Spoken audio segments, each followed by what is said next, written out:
Bapak, Ibu, dan Saudara, pernahkah terbersit dalam benak kita tentang filosofi jari telunjuk?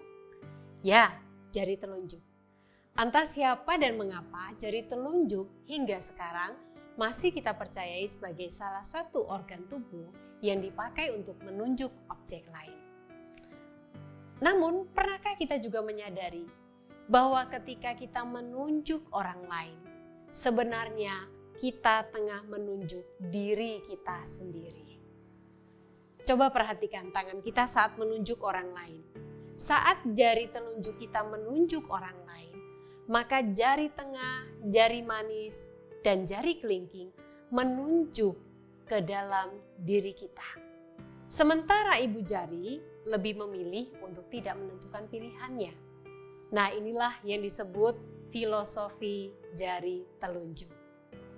Kita tidak pernah menyadari bahwa ketika kita menunjuk orang lain, hati kita memerintahkan jari tengah, jari manis, jari kelingking yang mengisyaratkan agar kita mengintrospeksi diri, agar sebelum kita menunjuk orang lain, kita diminta untuk melihat diri kita sendiri.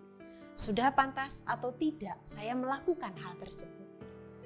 Bapak, Ibu, dan Saudara, bacaan kita hari ini dari Roma 14 ayat 13 sampai dengan pasal 15 ayat yang kedua.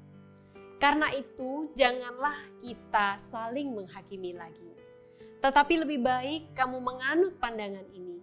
Jangan kita membuat saudara kita jatuh atau tersandung.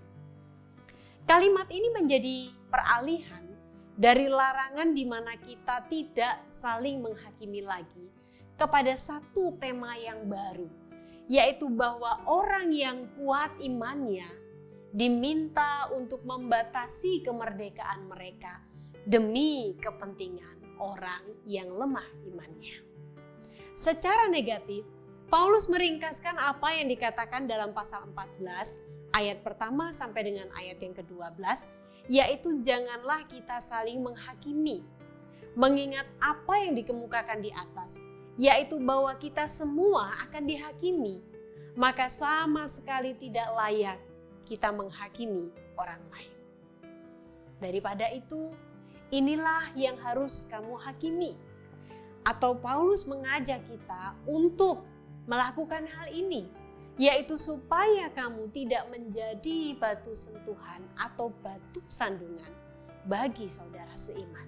Sikap yang layak bukan kita menghakimi orang lain, tetapi baiknya kita mengintrospeksi diri kita sendiri. Supaya apa, Bapak, Ibu, dan Saudara? Supaya kita bisa menyatakan kasih yang tidak pura-pura. Konflik karena perbedaan pernah terjadi dalam kehidupan jemaat di Roma. Ada kelompok Kristen asal Yahudi yang sudah percaya kepada Yesus, tetapi mereka masih mematuhi aturan hukum Taurat dan adat istiadat Yahudi. Mereka masih menjalankan peraturan soal makanan yang halal dan haram, masih merayakan hari Sabat dan hari-hari penting lainnya. Lalu ada kelompok Kristen asal non-Yahudi. Mereka juga sudah percaya kepada Kristus, tetapi tidak bertumbuh dalam tradisi keyahudian. Mereka tidak terikat pada aturan makan dan minum serta hari-hari tertentu. Nah, kedua kelompok ini kemudian saling menghina, saling menghakimi. Dan Paulus hadir untuk bisa memberikan satu pengarahan yang seperti apa sih yang seharusnya dilakukan. Karena itu Bapak, Ibu, dan Saudara, belajar dari kebenaran firman Tuhan hari ini. Khususnya kalau kita membaca di dalam pasal 14 ayat yang ke-17. Sebab kerajaan Allah bukanlah soal makanan dan minuman, tetapi soal kebenaran, damai sejahtera, dan sukacita oleh Roh Kudus. Bapak, Ibu, kita diajak bersama-sama untuk apa? Pertama, kita tidak menghina, menghakimi orang lain. Karena sesungguhnya sikap yang demikian bertentangan dengan kasih karunia Allah.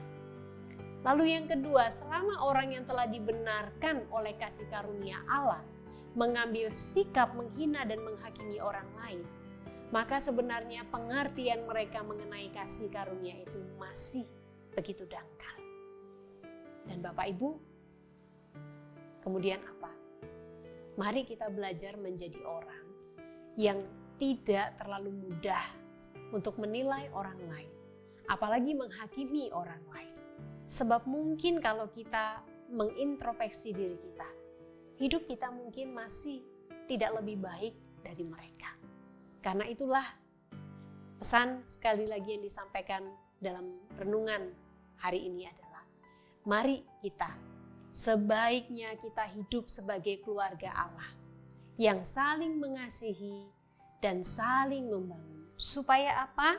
Supaya kerajaan Allah itu sungguh-sungguh hadir, nyata, dilihat, dirasakan oleh banyak orang. Tuhan memberkati kita sekalian.